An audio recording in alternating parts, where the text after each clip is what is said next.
The Adapt 2 is here, the new rendition of the Hunting Public bow, and I'm excited for it. Now, with the Adapt Plus, a lot of people ask me if I have the Adapt, is it worth it to upgrade to the Adapt Plus? And I would have said no. It was not worth the upgrade. There was just not enough difference to justify if you already had the Adapt going to the Adapt Plus.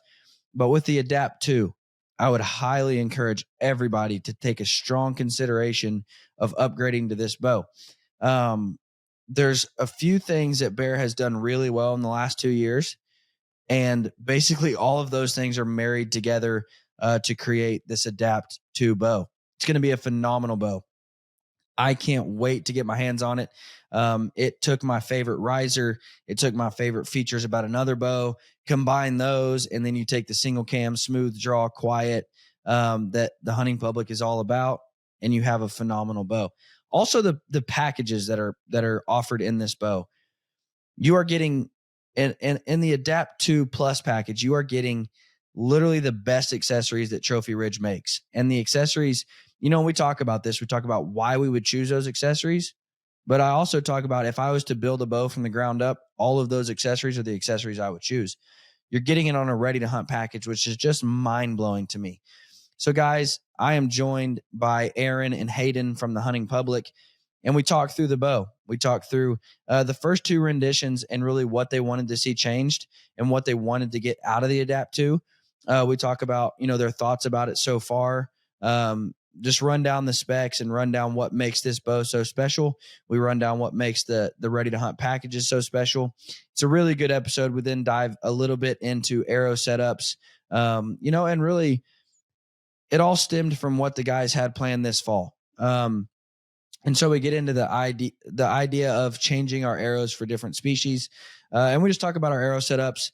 And we talk about just building confidence in your arrow setup. And that's the most important thing. Whether it's a light arrow, a heavy arrow, having confidence in what you're shooting is the most important thing. And so it's just a really fun episode. It's a really informative episode on arrow setups and bow tuning and the importance of all of that. But to start off, you're going to get the rundown of the Adapt 2 and all of the bow packages that it's going to come in. So guys, as always, this episode is brought to you by our good friends over at ScentLock. But let's jump right in and get all the details on the brand new Adapt 2.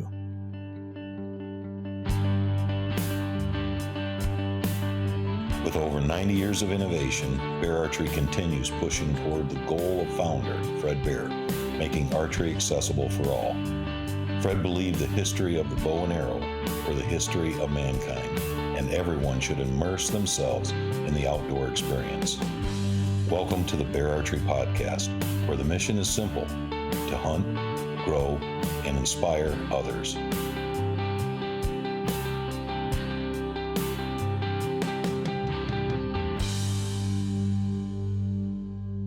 Guys, I am a big believer in custom-built aftermarket strings. Basically, the moment I pull my bow out of the box, whether it's a new compound, a new recurve, a new longbow, I'm going to be putting a custom-built aftermarket string on that bow. At Dominant Strands, they're going to be using high-quality fibers from BCY, like a low-wax 452X. The low-wax content and the special way that they pre-stress and pre-stretch those strings and cables make for a very, very stable set of strings. They're going to last longer and they're going to shoot better. There's going to be very little peep rotation. There's going to be very little stretch over time. You are going to be a lot happier in the long term. You're just going to have a lot better shooting experience when you upgrade those strings to an aftermarket custom-built set of strings. Plus, you can customize them any way you want. Now, I'm also a huge believer in custom-built strings for a longbow or recurve. Why? Because coming from the factory, they're not going to be using the highest quality materials. They're not going to be pre-stretching those strings over long periods of time. Whereas, again, if I call up Dominant Strands, they're going to build the best set of strings for that bow. I'm going to walk them through what I want out of that string, what I want out of that bow, and they're going to build a set of strings exactly to spec out of the best materials for that bow. Guys, a custom set, the best string you could ever buy for your recurve or longbow, is going to cost you about $30. That is the most bang for your buck that you can get when upgrading your longbow or recurve. You're going to get an incredible shooting experience upgrade for just $30. So I encourage everybody, the moment that recurve or longbow comes out of the box, upgrade it to a custom built string. Guys, the people over at Dominant Strands, they are unmatched when it comes to their customer service. You're going to call them up. You're going to talk to your string builder, the guy that's going to be building your strings.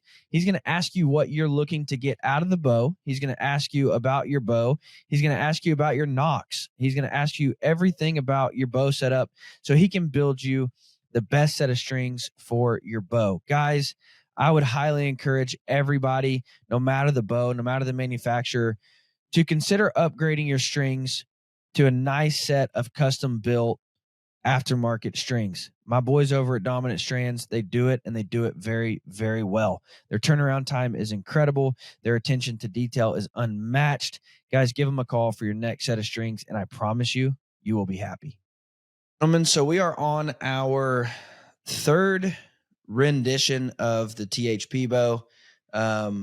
Walk me through, just before we jump into the details of this bow, walk me through kind of the first two bows and what you guys liked about them and what you really wanted to see changed in this new bow. The first two were, as you know, it was kind of a lengthy project that went out even, back when we first started working with Bear. When we first started working with Bear, we basically got a variety of bows across the whole line. We didn't just shoot the flagship model.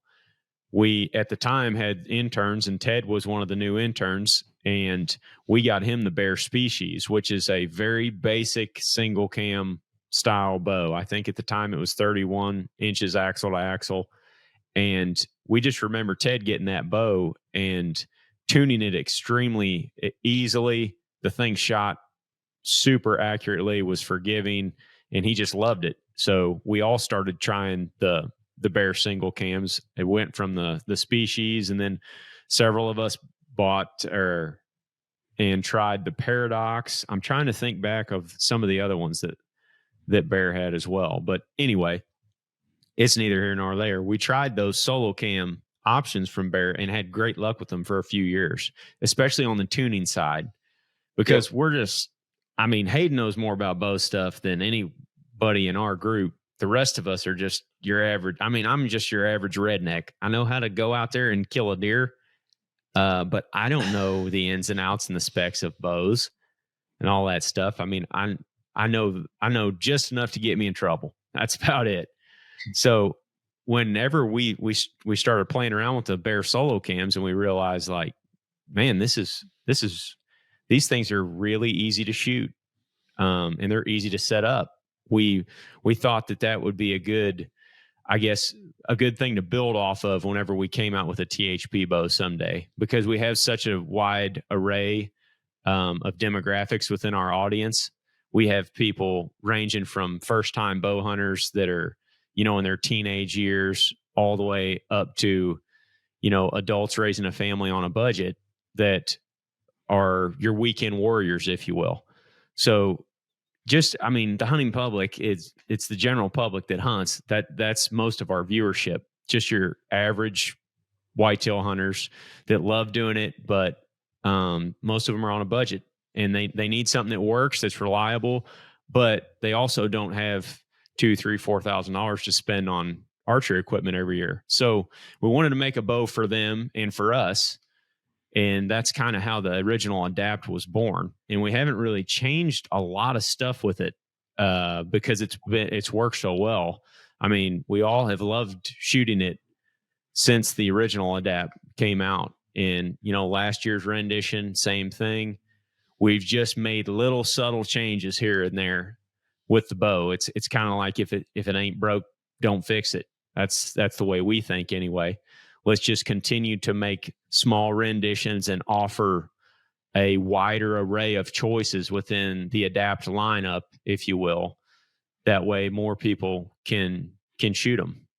And that's one of the new things with this year's bow, is it's a little bit different than last year's, but I guess the core principles about it are the same as the original Adapt and the Adapt Plus. That's what, when I was told what this bow was, when I was described what this was going to be, I was super stoked. Cause there's quite a bit of change going from last year's to this one. Like you said, with the Adapt Plus, we didn't see much change, but we didn't need to see much change. It was the Adapt was already a phenomenal bow. Everybody loved it. It was super well received. I set up an Adapt Plus yesterday. I had a buddy call me, and he's just kind of like a Zach fanboy. Got like the long hair, just like Zach. I mean, just, real kind of pretty and just cute, like Zach with the long hair. And so he's like, "Hey, I want to get a new bow." And I'm like, "Okay, what are you wanting to get?" He's like, "The Adapt Plus." And I'm like, "Of course." And so he brings it over, he buys it, brings it over. And I was still just like blown away. I'm like, "Dude, we had this thing tuned in 4 minutes." Like, how do you even, like, it just shoots so well. And he was just blown away by the way the bow shot. It's so quiet. I mean, super easy to draw, phenomenal bow. But then when I heard about the Adapt 2, which is what we're going to talk about today, I was just super stoked. And I'm going to get into why here in a little bit. But before we do, Hayden, what was your thoughts on the first 2 Adapts, and what did you really want to see changed? Yeah, we all love the bow, like Aaron said. And just to like touch on why we built it that way, I think that affordability piece was something huge, that we wanted to build it within that framework of being affordable for the average everyday hunter.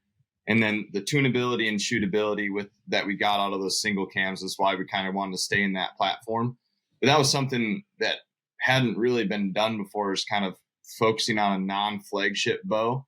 I feel like a lot of advertisers kind of focus on those top end flagship style bows, which there's definitely a place for those. Like Greg in our group still likes to shoot the Bear.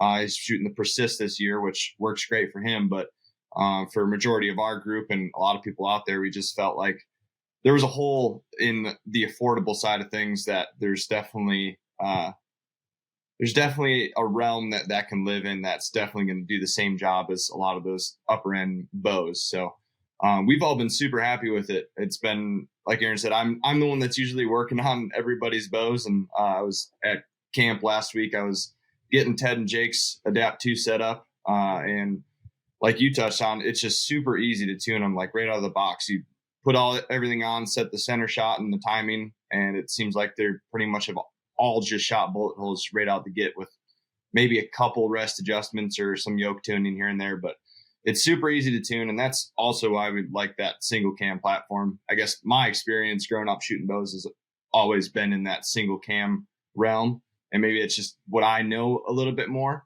But I also think, in addition to the tunability, the draw cycle is what we really like about that single cam, especially with a lot of the situations that we're in, like specifically like being able to let down easier. I think with that single cam platform, once you get into your back wall, if you need to let down, you can do that really smoothly and like without a lot of movement. And I think that's one of like Zach's thing he talks about with it that he likes the most, is just that smooth draw and ability to let down.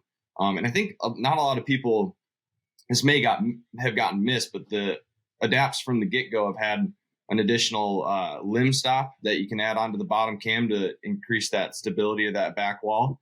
And I put that on for Jake and Ted on the new Adapt 2, and they were blown away with how stable that back wall is once you add that limb stop to it. It's already super, like, compared to a lot of single cams, one of the big complaints is they can have a little bit of a spongy back wall. But once you add that limb stop on there too, it's got a really solid back wall. So I think those are the things we like the most about it. And like Aaron said, with the new Adapt, we tried to stay within those like core principles of what we were looking for with the bow, with just a couple minor updates here and there. I think one of the bigger updates we made, especially on the like Adapt 2 Plus RTH package, some of our guys would switch out accessories. Like we found accessories that we'd like that weren't offered in the original RTH packages. This year we switched the sight to the Swift Duo, which is something Zach and I have been playing around with. And I got the guys set up this past week, and they're all pretty excited about that as well. But essentially with that, if you're not familiar with the Swift Duo, it's a primarily a single pin with a vertical post, and there's a second pin underneath it for additional distances underneath that. But we're really excited about that. It's a really quality sight, and a lot of our guys just like that vertical pin just seems cleaner. And to have that backup second pin underneath it, we think it's going to be a really functional sight to use hunting.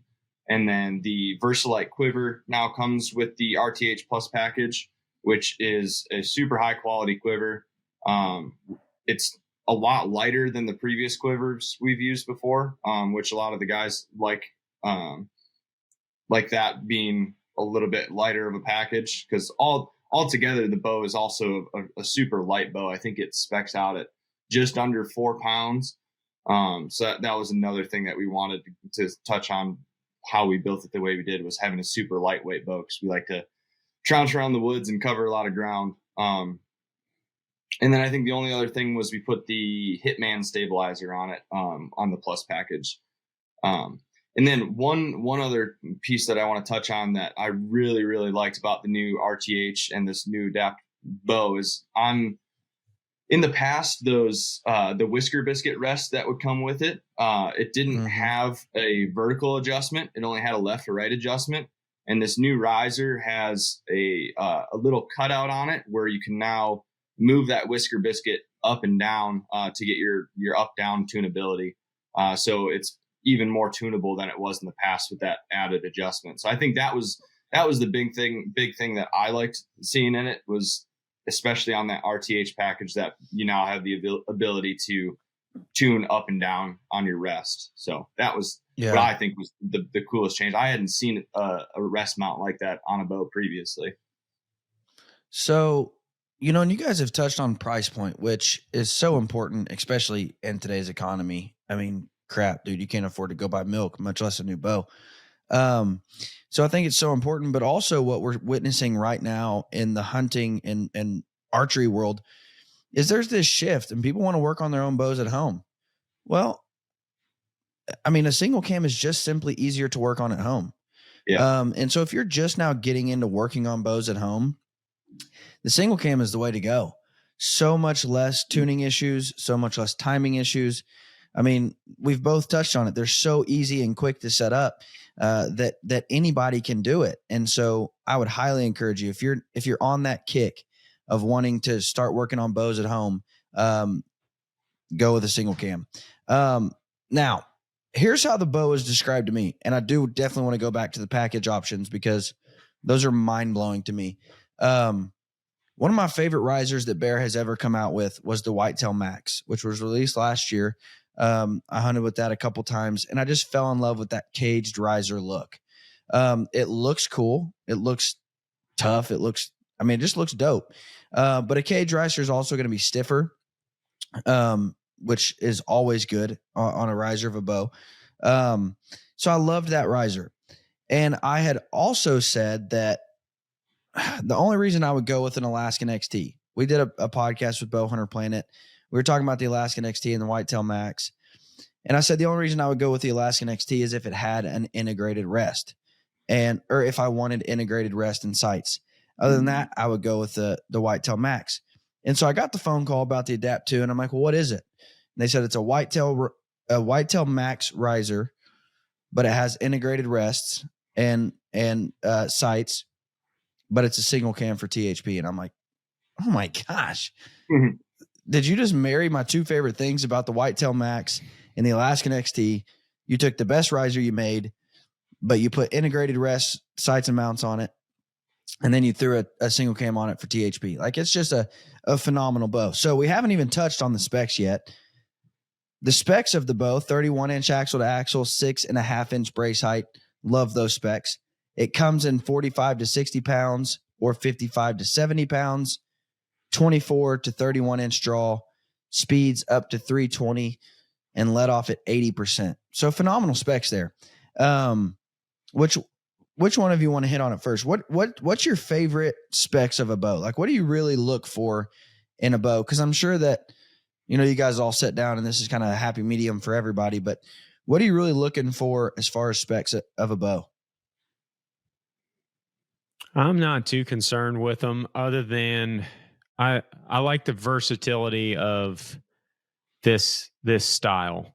Like, you've got a wide range of draw weight and draw length adjustments between those options, and then if you add the previous options in there, you can cover just about everybody. That's what's most important to me from the spec side, is just having a wide range.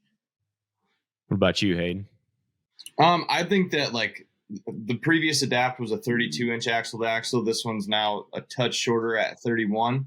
I think that's where I like to live, somewhere between that 31 and 32-inch length, because I feel like it's the sweet spot between maneuverability as well as shootability. So I think we went a little bit shorter this year. We're going with that new riser from the Whitetail Max, but still within that sweet spot of maneuverable, but still forgiving with your shot. So like Aaron said, the adjustability is a definite plus, with especially the wide range of people that we're trying to cover with this bow. But yeah, that sweet spot of length, I think we're still in that realm with this bow. Now, were you guys adamant on the IMS rest and the Picatinny sights, or is that just like Bear was like, hey, we're just going to go ahead and put them on there for you guys? We kind of work with Bear. Like, this is a kind of an ongoing process that has been really fun. I mean, you mentioned Ryan before the podcast, and we've done podcasts on here with Ryan before, but like, we talk to him and other members of the team consistently about these little things. Like, Ryan will call up and be like, hey, I'm going to send you a grip to test, and see if you guys like it. It's not a big change, but it's a subtle change, and we've been experimenting around here with it. See if you guys all like it, and then we'll see if we can put that on the bow. And he did that a couple years ago, and that's what eventually became the Bear Paw grip that we all liked. That's just one example of where we've worked with him on subtle little details. And in this case, Bear came to us with a lot of these changes, and once they explained them, it made a lot of sense. It's like, okay, well, this is a quick and easy thing to put, that is not, it's just the subtle differences, but it adds so much more usability to the bow in options as far as stuff that you can put on it. And like Hayden said, just changing that riser to be able to move that rest up and down is huge. You've got some vertical adjustment on the drop away rest and some of the higher end rests, but on the RTH package rests of the past, they're fixed vertical adjustment. And to be honest, most of them have just come right off the shelf and shot bullet holes, no problem. But some people want to tinker, or they want to shoot something slightly different. And it just is a nice added feature to be able to move that thing up and down. Now, especially with the biscuit style rests that are on them.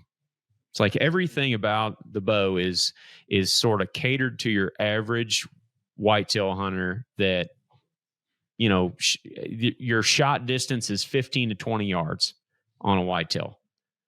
We're not you mentioned specs a minute ago. We don't care that much about speed at that distance. Right. We're not as concerned about performance. We're concerned about the usability and reliability over sort of the performance of the cams or the speed of the bow or anything like that. I mean, we're not taking 62-yard shots at whitetails, I mean, and I think that's kind of the big difference between sort of your Western hunter and your whitetail hunter out east.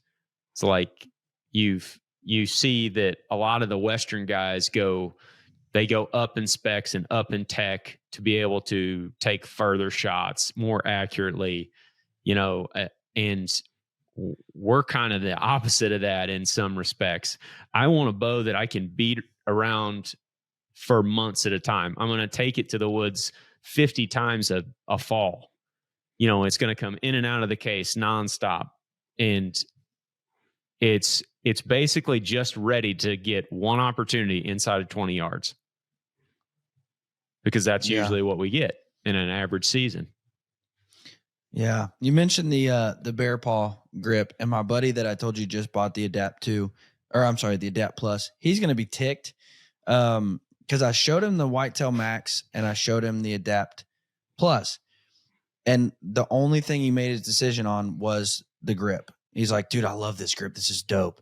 Now that I tell him that there's going to be a whitetail max riser with the bear paw grip, he's just going to lose his mind and be mad that he didn't wait 2 weeks. But so this does come with the bear paw grip. Now here's what, and Hayden has touched on it a little bit, but here's what's insane to me. I literally, when I saw this sheet with the different options to buy this bow, I was just I'm like, that's a typo. I literally called Bear. I'm like, you guys put a number wrong on here on the prices. And like, no, we didn't. Because listen, the bow only is $4.99. If you want the bow only, it's $4.99. They have the Adapt 2 ready to hunt package, which is $5.99. With that, you're getting a 4-pin sight, a whisker biscuit, a 5-arrow quiver, a stabilizer, and a D-loop. Now, that's not what's special.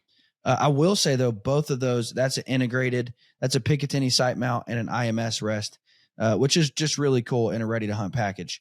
However, what gets crazy is when you go to the Adapt 2 Plus, because it's $7.99 and it comes with the Swift Duo on a Picatinny mount. That's already like a $230 sight. So it only goes up $300, but you're getting a $230 sight and a $100 quiver right off the bat there. Because the Swift Duo, in my opinion, which we're going to touch more on here in just a minute, the Swift Duo, in my opinion, is the best sight that Trophy Ridge makes, hands down.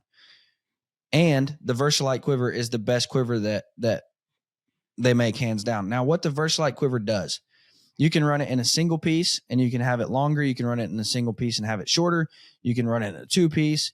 You can mount it to the riser. You can mount it to the sights. It's versatile, hence where the name comes from. It's an incredible quiver. Now, before I worked for Bear and Trophy Ridge, I would have said that Tight Spot made the best quiver ever. I did get permission to say this, gentlemen, before I mentioned another quiver name. I would have said that Tight Spot made the best quiver there was. And then I met, well, at the time it wasn't the Versalite, it was the Hexlite. And I'm like, wait a minute, this functions just like a Tight Spot and you get dope little lights in the hood. That's so cool. But then the Versalite come out and I can suck that thing in right up to the riser, get it super close to the riser. It's a super light quiver, but also I can run it a 2-piece. I can run it a single piece. I can run it on the sights. I can run it on the riser. It's a phenomenal quiver. So you're getting the best quiver they make. You're getting the best sights they make, and you're getting an IMS whisker biscuit. It's actually a Pro V, right? It comes with the Pro V. Yes. Yep. You're getting the biscuit V, not the whisker biscuit. Yep. But again, that's IMS mounted. You're getting the Picatinny sights. You're getting the Hitman stabilizer. You're getting the best of the best on that package for only $300 more. I don't understand how they did it, but they did it. Have you got to play much? I heard Hayden talk about it a little bit. Aaron, have you played much with the Swift Duo? Very little, just a little bit here and there.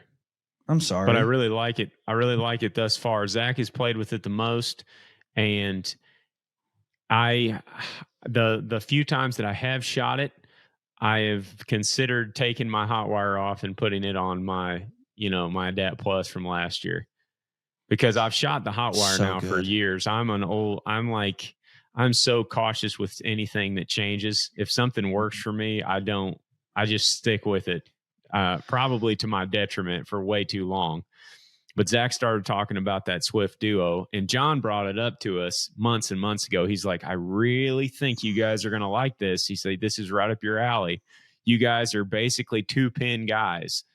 And this thing gives you the ability to lock those 2 in. And then if you want to move it, you can, but it just simplifies everything. And then, you go on with the new mount and all of the versatility options of the sight. You could be a guy like me that doesn't take shots over 30 yards and use that thing. Or you could be somebody that takes long range shots with it, and you've got the versatility of 2 pins that you can move. So it's a really cool sight, and I'm definitely putting it on the Adapt 2 that I've got. I will never forget. In the office. Zach was, I don't remember who all was on the podcast or what even the topic was, but he mentioned trying a single pin, and he's like, I just love the clarity of it. I love that there's no clutter. There's nothing to get in the way. He said, but I just wish I had a second reference point. And I remember telling him, I said, well, and I knew about this sight coming out, but it was still to the point where it's like, this might be years from now. I mean, we just didn't know how far it was away. And I just said, well, go to Walmart and buy the brightest fluorescent fingernail polish you can get, and just put a dot halfway down that post. And then I'll give you a second reference point. And then you can figure out where that's at, whether it be, 30 yards or 34 yards. You just figure out, okay, that's where that pin is. And you get a second reference point. And he was just like mind blown. And I'm like, dude, I can't wait for that duo to come out, because he's going to lose his mind. Because what happens is, a lot of sites, they give you that second reference point, but it's not movable. So just wherever it is, that's where it lands. So what I mean by that is, if your top pin is at 20, that bottom pin might be at 34. It might be at 24. I mean, you don't get to adjust that pin at all. But with the Swift Duo, it's on a separate track. So I can raise and lower that pin. So if I sight in my top pin at 20 and I want that second reference to be right at 30, I can move that pin to be a reference right at 30. Cool part about it is, and it doesn't have React technology, but it's got a second marker on that. And so basically what happens is, I will sight that pin in wherever I want it, that bottom reference pin. And then there's another marker. And so if I dial the wheel down and my top pin becomes 40, I can still reference where that bottom pin is. So in an elk hunting scenario, it's brilliant, because if I dial out for 43 yards, the elk takes it, a big bound, and now it's at 49. I can still have that second reference point, and I can look at that pin and see where it's at. So it's phenomenal. Because what happens is, a lot of those sites that give you that second reference point, or what happened with Aaron or with Zach, where I told him to put the mark, that reference point would become completely irrelevant the moment I turn that wheel, because I wouldn't know the distance of it. But with this site, no matter where I put the dial, I can still reference and know where that second pin is. It's a brilliant site. And in my opinion, it's the best site that Trophy Ridge has ever made. It's incredibly light. It's bulletproof. The thing is built so tough. You guys are going to love it, because you can beat it to death and nothing's going to happen to it. It's incredibly light. I love the site. And I cannot believe when I got that paper, I'm like, wait a minute. We're doing a ready to hunt package with the Swift Duo on a Picatinny mount. Like, that's not right. That pricing isn't right. And they're like, yep, nope, that's what we're doing. And I'm like, holy crap. So guys, I don't know how you did it, but you got them to do it, and I'm impressed. We like having the variability. It's like if you want to just buy the bow itself and pick your own accessories on each one and fully customize it, go ahead. If you want an affordable RTH package that's ready to go right out of the box just to take hunting, that has all, quality accessories on it that will work, then you can just go with a regular RTH. Or if you want to go high end on the accessories, you can go with the RTH Plus. So, and it's just got a wide array of stuff. And then obviously last year, the Adapt Plus and the original Adapt were 32 axle to axle bows with different riser. And like Hayden mentioned, this year we're going on this Adapt 2 to a 31. So if you didn't like the 32 and you wanted a shorter axle to axle, now you have that option as well. Here's what I would say. I would say the Adapt 2 Plus is the highest end ready to hunt package maybe I've ever seen. Not only from Bear, from anybody. And if I was to build this bow, I would probably change one thing about that ready to hunt package, and I would probably go with the Propel IMS rest rather than the V. But the V is an incredible rest. And so I just don't, again, that package there, if somebody were to call me, anybody who calls me for the next year and says, I need a really good ready to hunt package, I'm going to tell them the Adapt 2 Plus. Cause that's just super high end accessories. You're getting the best of the best. So guys, I would highly encourage you to check it out. Guys, it is not often that a product comes around that is just a game changer. I introduce you to the Paper Tuner from papertuner.com. This is a game-changing paper tuner design that is designed from the ceiling down to help you tune your compound, your recurve, your longbows. Best news of all, it's going to take up 0 floor space, and it only costs $75. This is engineered so it's easy to use, very quick to set up and take down with magnetic quick disconnects. It takes you a couple seconds to hang it up, to shoot through your paper, and then take it back down and hang it back on the wall, taking up zero room in your garage, your shop, your basement, wherever you're tuning bows. There's no bulky equipment. It's easy to use. It's fast to use. It's going to cost you $75, and everything that you need to hang it and use it is going to be in one box. It took me about 5 minutes to hang this initially, and then it takes a couple seconds to put it up and take it down anytime I want to shoot through paper. Guys, if you do any kind of work on your bows, or if you just want to ensure that your bows are shooting as good as they possibly can, I would highly, highly encourage you to get a paper tuner from papertuner.com. It's the best design I have ever seen for a paper tuner. So I would highly encourage you, papertuner.com. Go pick one up. Very easy to set up, very easy to use, zero floor space, very quick, very effective. And one of the coolest parts, in my opinion, all around the frame of the paper tuner, it's got what you need to see to know how to move your rest or how to tune your bow in order to take out the tears that you are getting. Guys, go check out papertuner.com. It's a phenomenal design. It's going to change the way you paper tune your bows. Papertuner.com. Get yourself a paper tuner. Color options. What color options do we have, gentlemen? Do you know off the top of your head? I do. The Plus has throwback green and bottomland. The regular RTH package has those same two colors and strata as well. And the bow only has throwback green with Fredbear limbs and bottomland, all bottomland as an option. I've got very cool. All bottomland option. And I think Jake and Ted both have that throwback green with the Fredbear limbs, and that one looks sweet. I've always liked that green color, like going all throwback green. But the Fredbear is such a cool camo too, and to have those combined into one bow, it looks really cool. For sure. So guys, the launch is here. It's live. So head over to beararchery.com, check out the full specs of the bow. I'm sure the hunting public will have videos out at this point. I'm sure, just so you guys know, we're recording this like 2.5 weeks before the bow launch. But I'm sure on launch day, they'll have videos. So go check out, the hunting public YouTube to see their reviews and their thoughts on the bow, their setups of the bow. Go to Bear Archery's YouTube to check out, videos on the bow. You're going to want to check this bow out, because I would say, and I got that question a lot. I'm sure you guys did too, with the Adapt Plus. If I have the Adapt, is it worth the upgrade? And really, I told people no. I was like, no, I would stick with what you got.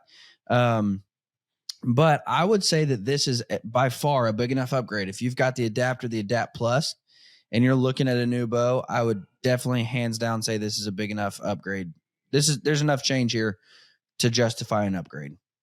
I would also just add, anybody that shoots it or buys it or whatever, feel free to contact us at any point. We love getting feedback from y'all on what you like, what you dislike, all that stuff. We love getting feedback because that's how we learn and continue to get better and improve. Yeah, for sure. Now, before we go, what's the hunting public got coming up this fall? What can the people expect to see from you guys? We got some elk stuff early and lots of whitetail hunting. Got a hog hunt coming up here real soon in the next couple weeks. But beyond that, we're just planning lots of deer stuff. Basically, starting in early September and running clear through the end of January. We'll probably end up down south at some point in a couple of states later on in the year. And we've got some other new states we're trying to hit at some point.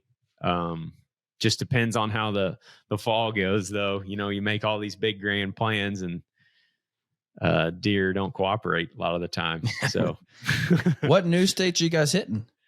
We'd like to get out to West Virginia at some point. That's been a big one. We've hunted in Wisconsin a fair amount, but we haven't done like a big group trip up there during bow season. So that's another one that we'd really like to do. And we would like to bring back the public land challenge at some point. We just don't know when we're going to do that. We haven't done that for a couple of years for a variety of reasons. It's just really difficult to pull all the logistics together for that.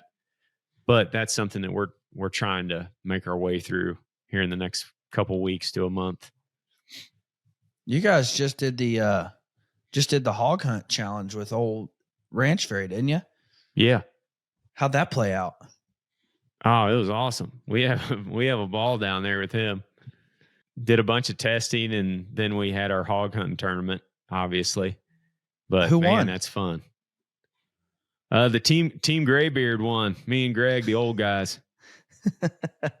I remember Troy texted me something about let's do a podcast on testing broadheads. And I was like, okay, I wonder, what's going on. And so I'm like, whenever you want to. And he's like, how about tomorrow? And I'm like, sounds good.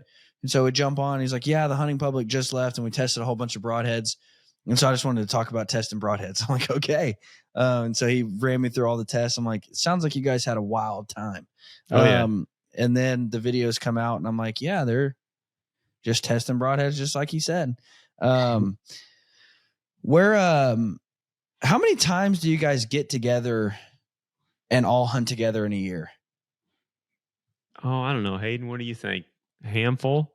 I would say probably 2 to 3 times a fall, with the exception maybe there's one guy missing because something's going on. I would say 2 is probably the right number. We try to do it as much as I can, but as much as we can. But like Aaron said, it's logistically things can just get tough, especially when you got that many guys and we're all spread out across the country now. You got people living South Dakota, Colorado, Wisconsin, Missouri. It makes it a little bit more difficult, but I think we're definitely making a point to get together as bigger groups as much as we possibly can. We just got together this last week in Iowa and did some content down there, which is going to be some pretty funny content. We filmed some pretty great stuff, I think. But it's going to be good when Aaron immediately starts laughing. Like the moment you say we got together for content, he just starts giggling. It's going to be great. Oh yeah, he had to play a character in one of the skits we did. No. It was pretty comical. It was hard to keep it together while we were filming it. It's going to be ridiculous. That much I can guarantee you. Now I forgot what I wanted to even ask because I'm just like, I'm trying to figure out what it might be. There's a bunch of things. There's not just one. There's a whole bunch of them. We're either going to look like complete idiots, which we are, or it's going to be really funny, which I think it is. So, or both. Both. Maybe a little bit of both. Yeah, can't go wrong. Maybe Hayden's the best to answer this. Do you guys change? First off, are you taking? Well, what you guys mentioned elk hunts. What do you change from your whitetail setups to your elk setups? I think for the most part, we don't change a whole lot. I know Jake was talking about potentially trying to go really heavy with his arrow for elk hunting this year. I don't know where he landed on it. He's been talking back and forth with Ranch Fairy about what that would look like. Nobody really knows exactly what the bone breaking threshold is on a whitetail or an elk, but it's obviously going to be a little bit higher on an elk. So Jake was thinking of potentially switching to that pretty extreme heavy arrow setup side of things for elk, but not sure where he landed on that. But I think the rest of the guys, I don't know about yourself, Aaron, but I think most people are pretty consistent across the board. We're already on the heavier side of things for whitetail as it is, so we kind of stick in that realm. And I don't know if nobody shoots like a faster bow or anything like that for elk hunts. It's all just same kind of setup and just try to get as close as you can to the things. Yeah, we do change things for like antelope and mule deer. Yeah. But that's one of the reasons, like Greg's in South Dakota now and he does a lot more open country hunting. So that's one of the main reasons he's using that Persist, is it's got a little bit faster IBO, and that is a little more indicative to hunting out there. But everybody else just sticks with the same old setup for whitetail and elk for the most part. I will say this: it worries me when anybody from the hunting public says extreme heavy, because for the general public, extreme heavy is like the norm for you guys. So if somebody from your crew says extreme heavy, I'm thinking like 1,400 grains. No, not that much. Not that much, but he is considering going pretty high because he's going to be hunting. He's looking into the terrain that he's going to be hunting in. A lot of times when the way we hunt as a group for elk is we get in the dark timber and Mhm. we work into the wind and call bulls midday. So you end up with elk coming in really close. Like you don't get any shots over 20, 25 yards. Everything is inside Right. of that. And they're all coming at you looking for the source of that sound. Yeah. So he's considering beefing it up quite a bit because he doesn't need to shoot flat trajectory at long distance in a meadow or anything in that type of scenario, but he's looking at the potential options, you know, Yeah. because he doesn't also want to shortchange himself if he goes too high, and then he does end up in that scenario where he's going to be hunting in more open country. But I think from their preliminary scouting that they've done, it looks like they're going to be in thick. Yeah. No, I like your answer because I've said it before, and me and Troy alluded to it, but it bugs me when somebody says, well, I'm going to shoot this for elk, but then when I go to whitetail, I'll just run this.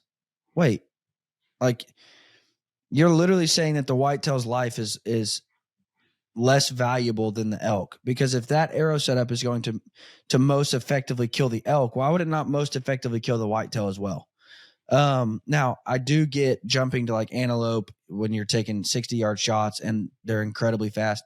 I do get up dropping arrow weight and getting a faster setup for that. But why on earth would somebody say, oh yeah, I got to shoot a big, single bevel for elk, but then when I go to whitetails, I'm just going to run my mechanicals? Why? Like if the big cut on contact single bevel kills the elk the best, it's going to kill the whitetail the best as well. And so that always bugs me when people are like, well, I gotta change. Like, no, you don't. Now I get it. If you're the type of the dude that wants to just build 5 sets of arrows a year, I get it. But if you're going to build one set of arrows, you don't have to change it from elk to whitetail.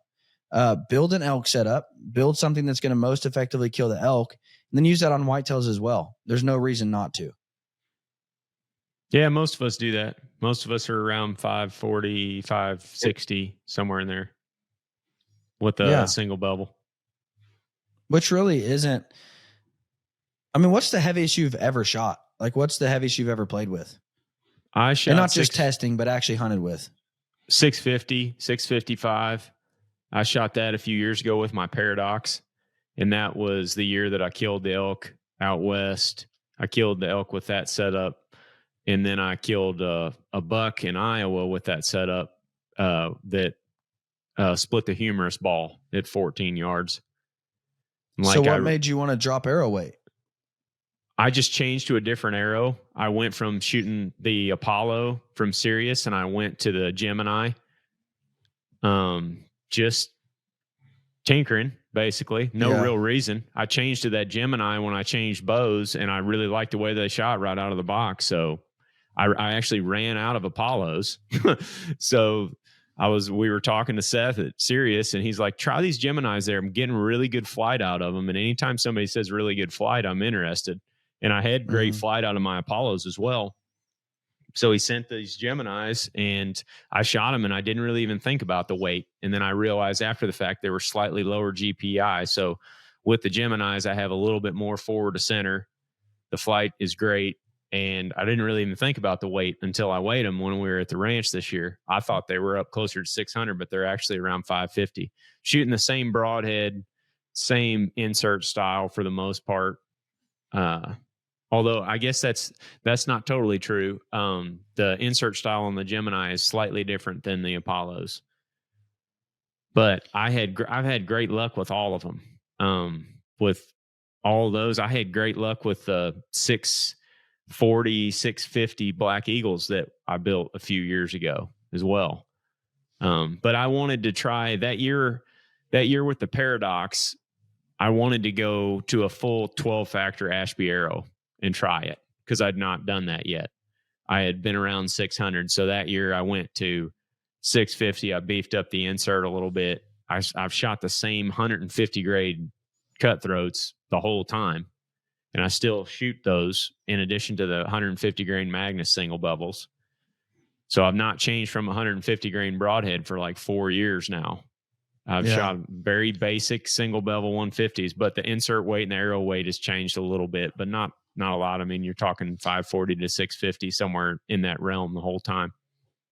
Cutthroats are a phenomenal head. Actually, just I guess the time this comes out, it would be 2 episodes ago. We had Tom Klum on from Rocky Mountain Specialty Gear, which is the man behind Cutthroats, and you know, he's just a phenomenal guy, very intelligent, and I just love him as a person. But his heads are really, really, really good. You said something that made me want to ask you. So at 650, when you get that high, because I've only went that high once. I got to 660 one time, and I shot a deer at 29 yards. And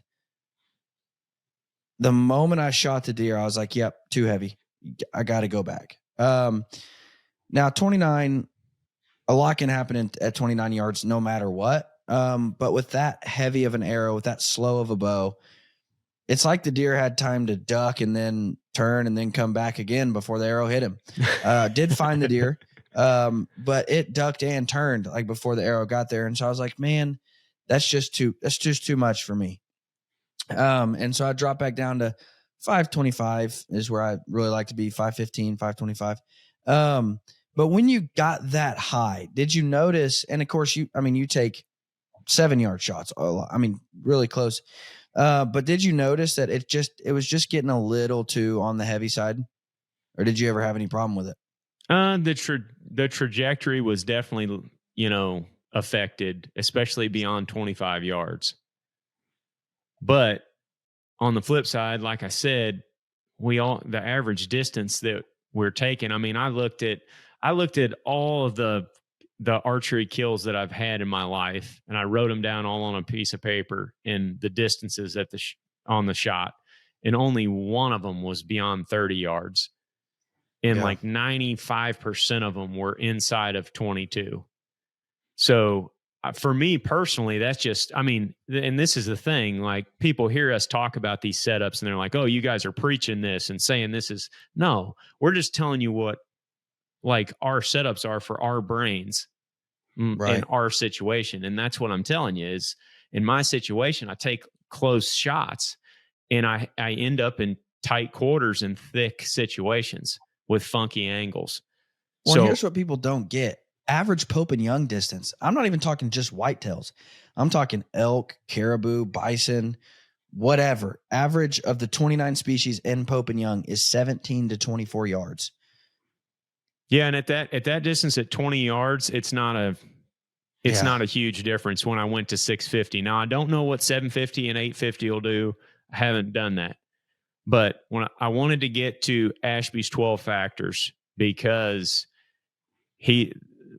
factor number 11 is the weight of the arrow, basically your total arrow weight. So it's like, it's important, but it's way down the priority list, like way behind structural integrity, arrow flight. That's all number 1, broadhead quality, all that.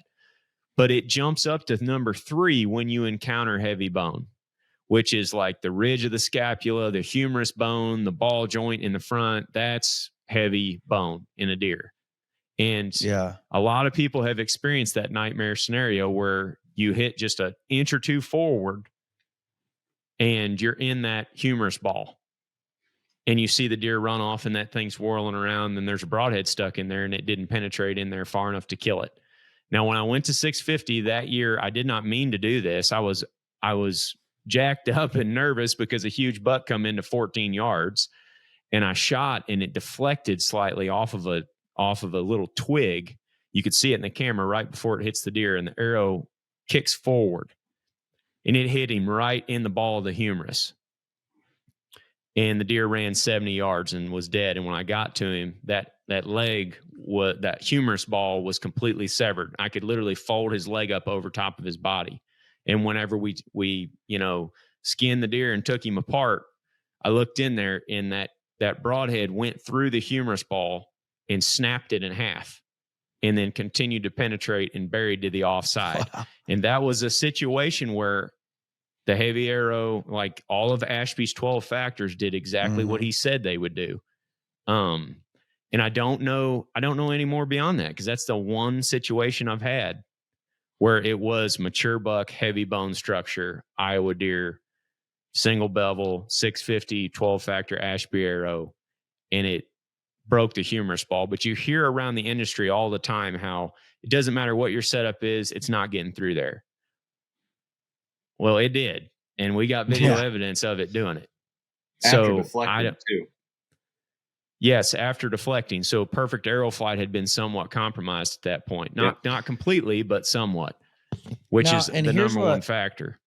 And that's what I just want to note. Like I said, just a couple weeks ago, we had Troy on, and I love the comments. Like the comments get me going every time. People get real fired up about it. It's so dumb. Like, oh, you're just covering up that you're a bad shot with a heavy arrow, or you're just covering up the fact that you can't tune a bow by shooting a heavy arrow. Like, shut up. Like, you still have to have I mean, if your arrow's flying crooked, it doesn't matter if it weighs 1,200 or 200. It's not going to go nowhere. You have to have a good flying arrow. And the hunting public crew knows that, and Troy knows that. And they understand something that a lot of people have forgotten. And that's the fact that the animal still has a vote.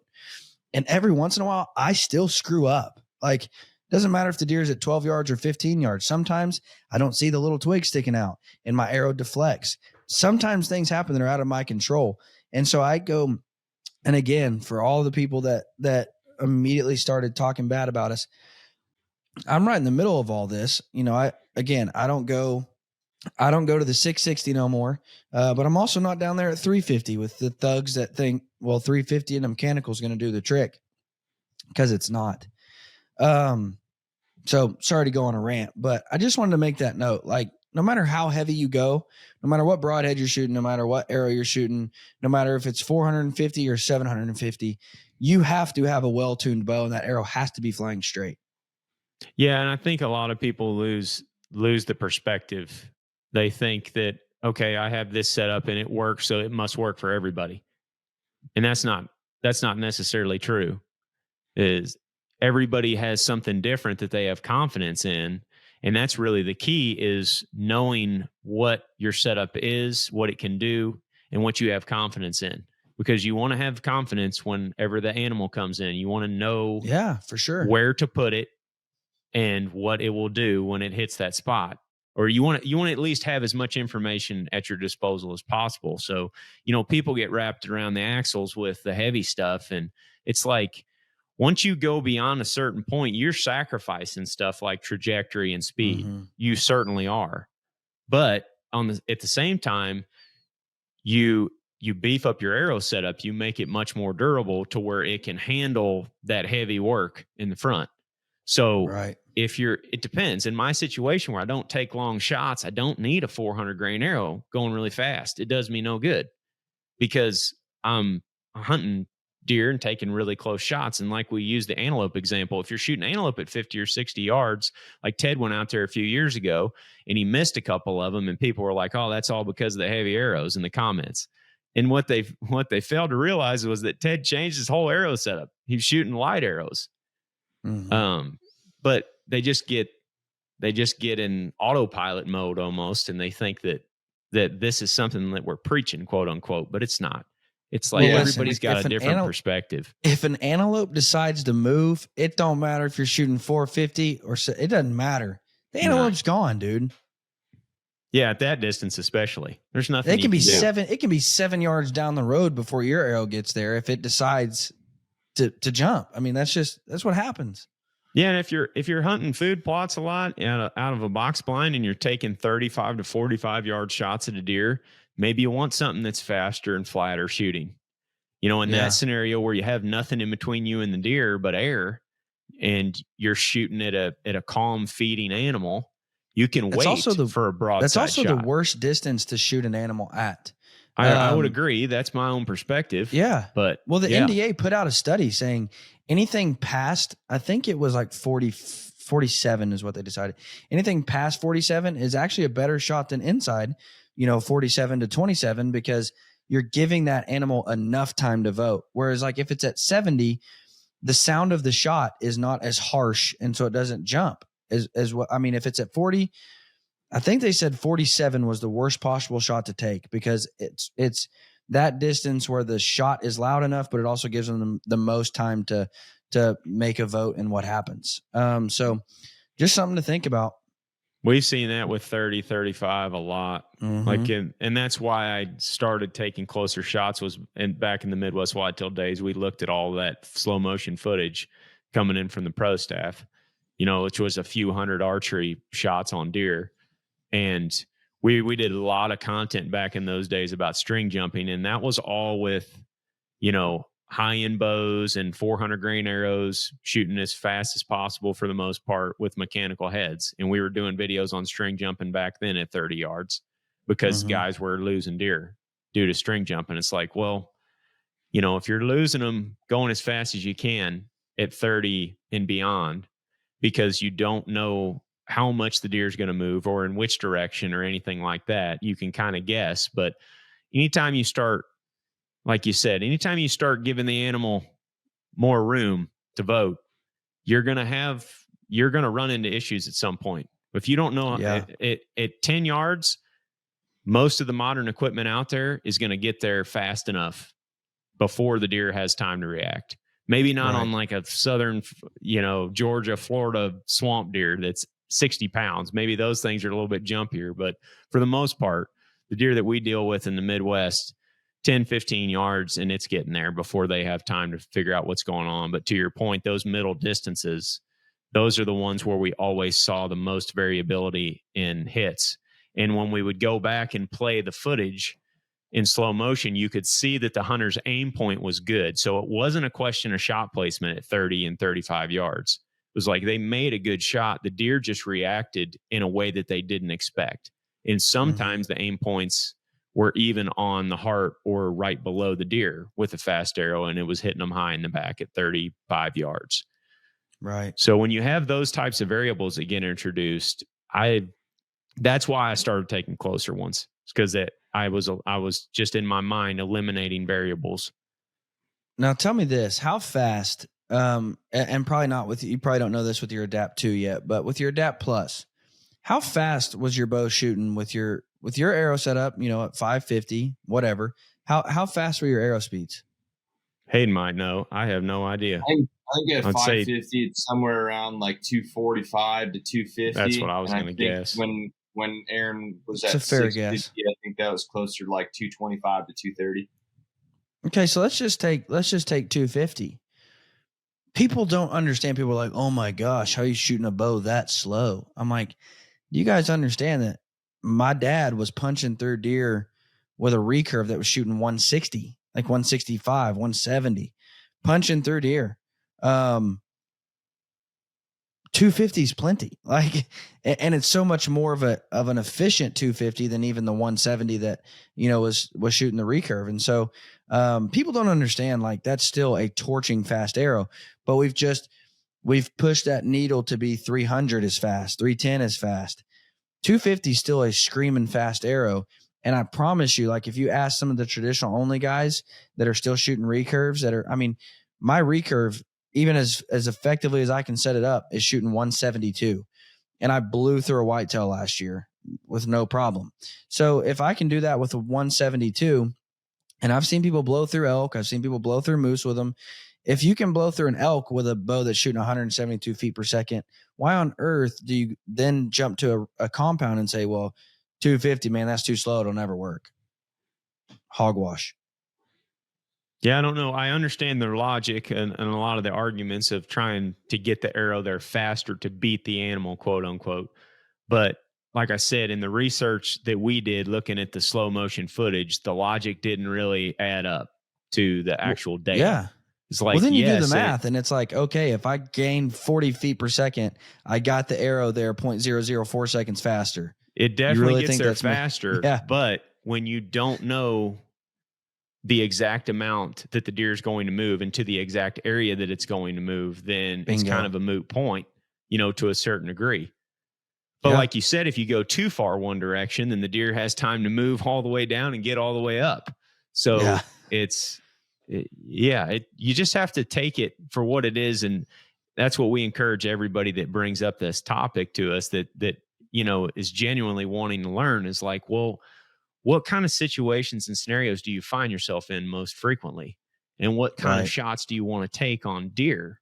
you know, are you hunting food plots and are you wanting to shoot farther? Are you going to be super disciplined and only take close range shots, but you want the ability to be a little bit more forgiving and deadly when you encounter heavy bones? I mean, it just depends on what you want it to do. There's nothing out there that's going to be able to do all of the above, you know, effectively across the whole board. But that's why people end up in the middle around that 500 grains, is because it gives them a nice mixture of both, you know? Yeah. And that's great too. I don't have, there's not really a wrong answer.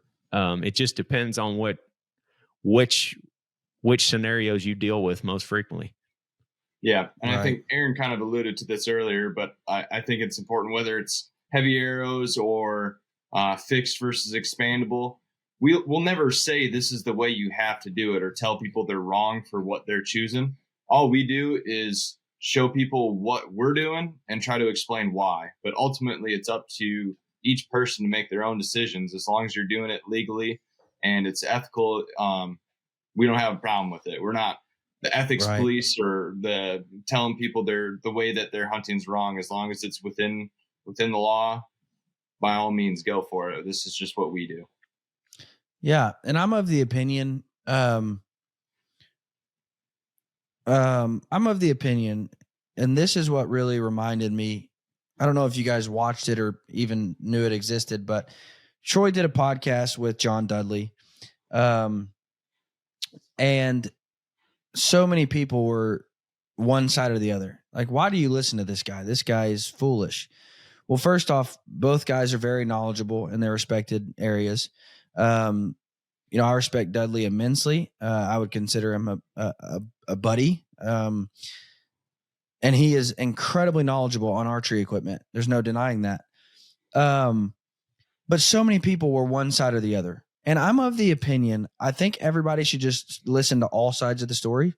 Listen to heavy arrow arguments, listen to light arrow arguments, listen to mechanicals and single bevels, listen to bleeder blades versus no bleeders. I mean, listen to everything and formulate your own opinion and formulate and figure out what you are going to have the most confidence in. Because the best shot that you could ever take on an animal is the one where you draw back and you know for a matter of a fact, my arrow is about to punch through this deer and I'm going to kill it. That's the best shot you can ever take on an animal, is one that you have confidence in. So listen to every side of the story and build your own opinion, and figure out, what am I going to have the most confidence in? That's my opinion. Yeah. I mean, in that particular conversation you're mentioning, the way I listen to it is I hear two people that have kind of their own circle of competence, if you will. It's like John has a tremendous amount of experience, especially shooting a bow. Mm-hmm. Like he's one of the best to do it. So, and I watch, you know, a decent amount of his content on YouTube where he's talking about the mechanics of shooting a bow and all of that. I think that a lot of people are beneficial to watch that.